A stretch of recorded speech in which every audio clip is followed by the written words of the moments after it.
రెండు తెలుగు రాష్ట్రాల్లో అత్యంత ప్రాముఖ్యత ఉన్న పెద్ద పండుగ సంక్రాంతిని చాలామంది స్టార్స్ చాలా రకాలుగా సెలబ్రేట్ చేసుకున్నారు. కాటమరాయుడు షూటింగ్లో బిజీగా ఉన్న పవన్ కూడా సంక్రాంతిని సరదాగా జరుపుకున్నాడట. చరణ్ తన కోసం స్పెషల్గా అరేంజ్ చేసిన ఖైదీ నెంబర్ 150 సినిమా చూసి ఫుల్గా ఎంజాయ్ చేశాడట.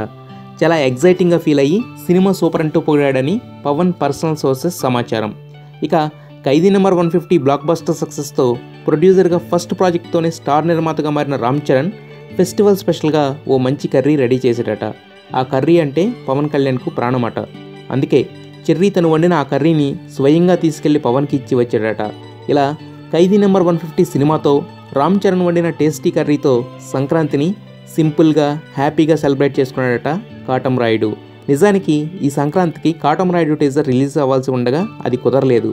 పవన్ లేట్గా వచ్చిన బ్లాక్ బస్టర్తోనే వస్తాడనే కాన్ఫిడెన్స్తో స్పెషల్ లుక్తోనే సరిపెట్టుకుంటున్నారు ఫ్యాన్స్.